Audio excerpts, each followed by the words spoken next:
Hello friends, welcome to butterfly buddies cooking. இன்றைக்கி நம்ம சேனலில் பார்க்க போகிறது சுவையான சென்னா மசாலா.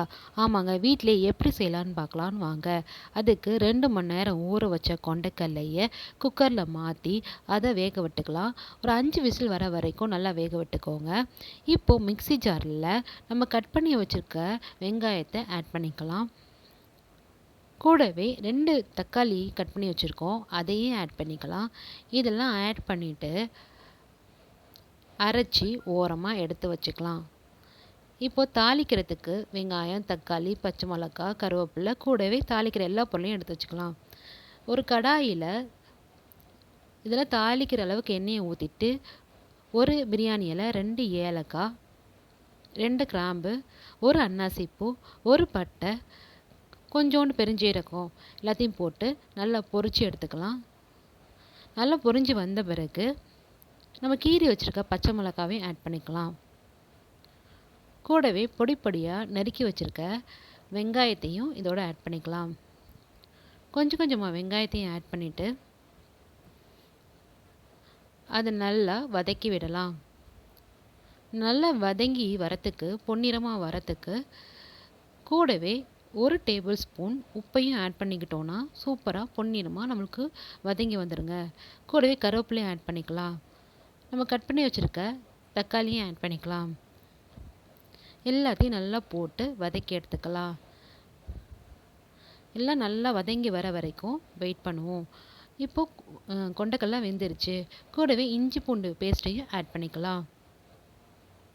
1/2 டேபிள் ஸ்பூன் மஞ்சள்தூள், 2 டேபிள் ஸ்பூன் மிளகாய்த்தூள். உங்களுக்கு காரம் கூட வேணால் கூடவே கூட ஆட் பண்ணிக்கோங்க. 1 டேபிள் ஸ்பூன் கரம் மசாலா எல்லாத்தையும் ஆட் பண்ணி நல்லா வதக்கி விடுங்க. கொஞ்ச நேரம் நல்லா வதங்க வரைக்கும் வெயிட் பண்ணுங்க. நல்லா வதங்கி வந்த பிறகு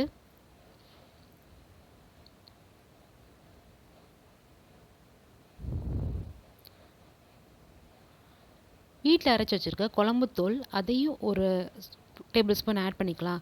இப்போ நம்ம அரைச்சி வச்சுருக்க வெங்காயம், தக்காளி விழுதையும் ஆட் பண்ணிக்கலாம். அதையும் ஆட் பண்ணிவிட்டு நல்லா வதக்கி விட்டுக்கோங்க.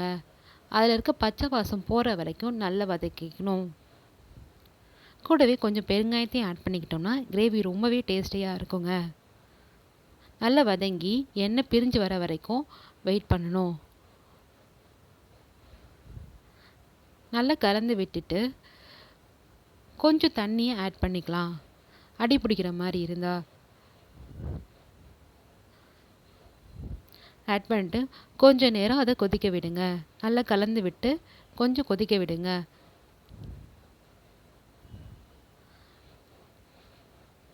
கொதி வந்த பிறகு கொஞ்சோண்டு சுண்டலை எடுத்து அரைக்கிறதுக்காக மிக்ஸி ஜாரில் மாற்றிக்கோங்க.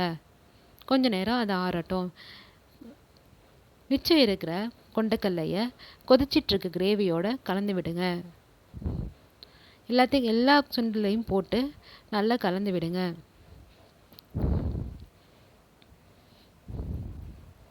நல்லா கலந்து விட்டுட்டு கொஞ்ச நேரம் கொதிக்கிற அளவுக்கு வெயிட் பண்ணுங்க. நம்ம மிக்ஸி ஜாரில் எடுத்து வச்சது இன்னும் ஆறலைங்க, ஆறட்டும். இப்போ தேவையான அளவுக்கு உப்பை ஆட் பண்ணிக்கோங்க. நாங்கள் 1 டேபிள் ஸ்பூன் உப்பை ஆட் பண்ணி உருளைக்கிழங்கு மசியரை வச்சு நல்லா மசிச்சு விடுறோம். அப்போ தான் கிரேவி நல்லா டேஸ்டியாகவும் இருக்கும். காரெல்லாம் கொண்டைக்கல்லையில் இறங்கி சாப்பிட்றதுக்கு ரொம்ப டேஸ்டியாக இருக்கும். இது சப்பாத்தி, தோசை, இட்லி சும்மா கூட சாப்பிட்லாங்க. எல்லாத்தையும் நல்லா கலந்து விட்டுட்டு இப்போது நம்ம கொண்டைக்கல்லையை அரைச்சி எடுத்துக்கலாம். அரைச்ச கொண்டைக்கல்லையை இதில் ஊற்றிடலாங்க. இப்படி செய்யும் போது கிரேவி இனிமேல் கொஞ்சம் திக்கான பதத்துக்கு வரும். அவ்வளோதாங்க. கொதிக்க விட்டிங்கன்னா சூப்பரான சுவையான சென்னா மசாலா ரெடி ஆயிடுச்சு. இந்த சேனலை ஃபஸ்ட் டைம் பார்க்குறவங்க சப்ஸ்கிரைப் பண்ணுங்கள், லைக் பண்ணுங்கள், ஷேர் பண்ணுங்கள், கமெண்ட்ஸை தெரியப்படுத்துங்க. நன்றி.